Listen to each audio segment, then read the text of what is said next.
3位置后，就能直接继承我在时空界，你将不用经过任何考验。结果你一看到，立刻就死心了。在此处静心修炼，迎接最终的战场。 Halo guys, selamat datang di channel Portal Donghua, dan pada video kali ini, kita akan melanjutkan pembahasan bocoran alur cerita Donghua Soul Land, episode 260, yang akan sedikit Bang Panjul gabungin dengan postingan di episode 259 versi novelnya. Yang dimana dalam episode 260 nanti, sepertinya Tang San akan menjalani tahap akhir dari 8 tahap ujian ke-9 pewaris Dewa Laut, yaitu membangkitkan lagi jantung Dewa Laut, yang sebelumnya telah hancur saat bertarung melawan Qian Rensu, serta evolusi tulang roh kaki laba-laba miliknya, yang akan berevolusi menjadi 8 sayap Dewa Laut. Tapi sebelum masuk ke alur ceritanya, Bang Panjul ingatkan sekali lagi, berhubung ini adalah cerita yang diambil langsung dari novelnya, maka sudah pasti, gambar serta suara video tidak akan sama, begitupun dengan alur cerita dari serial Donghua aslinya, yang bisa saja akan ada sedikit perbedaan pada saat tayang nanti. Dan bagi teman-teman yang baru gabung, jangan lupa klik tombol subscribe-nya, dan nyalakan juga lonceng notifikasi, karena itu tandanya, kita akan masuk ke alur ceritanya. 唐三，你以为你还有选择吗？你现在只有归属。一被动，作风确实不想切认血。看传承第9考即将开启，嘉陵关。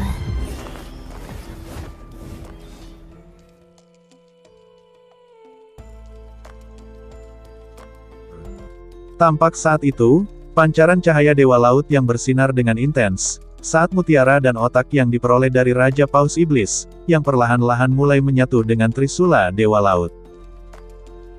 Saat proses sedang berlangsung, tampak gelombang laut menjadi tenang. Dan seiring berjalannya waktu, tubuh Tang San mulai bergetar hebat, diikuti wajahnya yang semakin pucat. Bahkan, cahaya dari lambang Trisula di dahinya juga semakin samar, tanda kekuatan mentalnya hampir terkuras habis. Namun walaupun demikian, Tang San masih bertahan dan terus mengeluarkan cahaya Dewa Laut, karena saat itu dia berpikir, jika saat ini dia berhenti mengeluarkan kekuatan mentalnya untuk mendukung penyatuan mutiara Paus Iblis pada Trisula Dewa Laut, maka kemungkinan besar, dia tidak akan pernah mendapat kesempatan lain untuk memulihkan senjata surgawi tersebut. Di sela penyatuan tersebut, tiba-tiba, 7 tulang roh yang telah dicopot dari tubuhnya mulai berputar, lalu terbang dan kembali menyatu dengan tubuhnya, membentuk baju zirah, dengan 8 sayap, yang merupakan evolusi dari tulang roh kaki laba-laba miliknya. Dan kejadian itu membuat kekuatan Tang San seketika pulih, ditandai dengan lambang Trisula di dahinya yang bersinar terang. Seiring dengan menyatunya ke-7 tulang roh tersebut, tampak Trisula Dewa Laut pun, telah sepenuhnya menyatu dengan mutiara Raja Paus Iblis, yang memberikan energi besar yang mengalir di seluruh tubuhnya. Saat proses telah sepenuhnya selesai, tampak Tang San yang berdiri memegang Trisula, dengan tubuh yang ditutupi armor tingkat dewa, hasil kombinasi dari tiap-tiap tulang roh miliknya yang telah berevolusi, serta 8 sayap emas yang menyerupai bilah pedang, yang membentang di belakang punggungnya. Bahkan jika dibandingkan, armor milik Tang San terlihat lebih kokoh dibandingkan milik Qian Rensu. Dalam novel dijelaskan, bahwa armor malaikat milik Qian Rensu masuk dalam kategori alat surgawi yang dibentuk dari tulang roh di atas 50.000 tahun, yang ditinggalkan oleh dewa malaikat. Sedangkan rata-rata tulang roh yang dimiliki Tang San berada di level 100.000 tahun, yang didapatkan dari binatang roh yang berbeda. Dan teman-teman jangan lupa, bahwa selain itu, Tang San pun memiliki tulang roh batang dada yang berumur 1 juta tahun, yang diperolehnya dari Raja Paus Iblis. Dan hal inilah, yang membuat armor yang dimiliki Tang San, jauh lebih kuat dari armor milik Qian Rensu, ataupun peninggalan dari Dewa Laut. Karena faktanya, Dewa Laut pun telah menyiapkan armor untuk Tang San, namun tidak sekuat armor gabungan dari tiap-tiap tulang roh miliknya.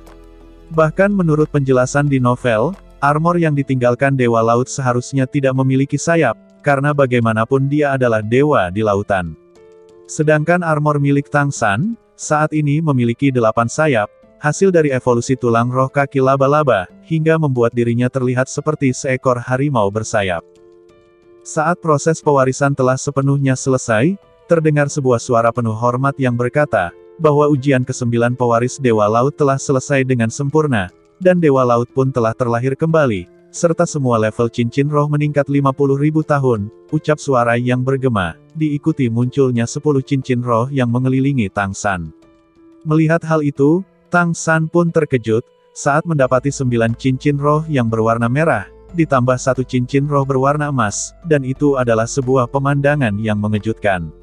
Dan jika dibandingkan dengan 9 cincin roh miliknya, cincin roh milik Qian Rensu tidak ada apa-apanya. Bahkan jika dia bukanlah seorang dewa, namun dengan susunan cincin roh seperti ini, maka siapa yang akan berani menghadapinya? Ditambah lagi dengan cincin roh pada palu Haotian, yang dalam Martial Soul tersebut, terdapat 1 cincin roh berusia 1 juta tahun. Kalau kayak gini ceritanya, Bang Panjul yakin, Dewa Malaikat Qian Rensu bakalan digepre abis-habisan.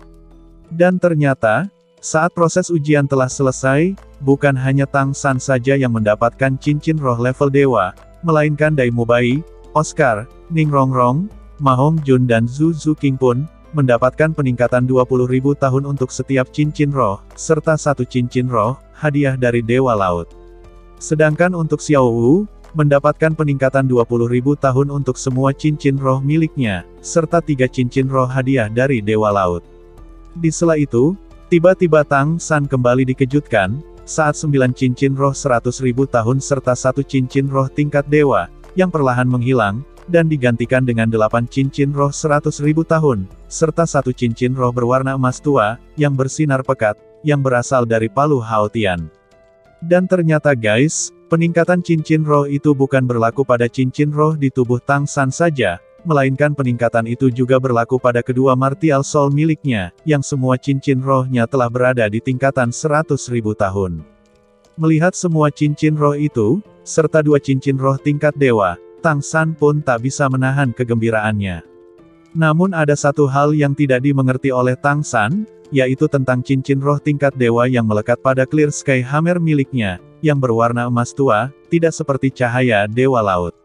Namun untungnya, saat proses pewarisan kekuatan Dewa Asura tidak mengganggu proses tersebut. Namun saat ini, Tang San tidak memiliki waktu untuk memikirkan semua ini, karena harus segera kembali ke Kekaisaran Tiandou. 我明白，第一、第二关卡中，大明和我牺牲都懂我。哼，走，否则我会杀死你们所有人。 Tak ingin menunda keberangkatan mereka ke Kekaisaran Tiandou, Tang San pun segera melangkah keluar dari gerbang ujian, membuat tatapan 6 anggota Monster Strike serta 7 penjaga pilar suci secara bersamaan fokus pada Tang San, yang berhasil mewarisi posisi Dewa Laut, hingga membuat 7 pelindung pilar suci seketika berlutut dan membungkuk hormat ke arah Tang San. Di sisi lain, orang-orang di sekitar Pulau Dewa Laut yang sedang berkumpul di ruang terbuka, seketika ikut membungkuk hormat, saat melihat cahaya emas yang membentuk pilar, yang berasal dari Gunung Dewa Laut, yang menandakan bahwa, penantian selama bertahun-tahun, melalui banyak generasi telah terpenuhi, dengan lahirnya Dewa Laut Tang San. Di sisi lain, tepatnya di sebuah gerbang yang menuju ke sebuah ruangan gelap yang berada di Kekaisaran Roh, tampak sosok Bibi Dong yang akan melangkah memasuki gerbang tersebut, seketika ikut tercengang, saat merasakan aura yang menakutkan, yang menandakan terlahirnya seorang dewa. Apakah telah terlahir satu dewa lagi? Gumam Bibi Dong, dengan ekspresi terkejut sembari berkata. Tunggu aku pasti akan kembali dan menjadikan gerbang Jialing sebagai kuburan kalian, ucap Bibi Dong, lalu dengan tegas melangkah memasuki gerbang gelap tersebut. Dan kalian pasti sudah pada tahu sendiri, apa yang dilakukan Bibi Dong adalah agar dia pun bisa mewarisi posisi dewa seperti halnya Tang San dan Qian Rensu.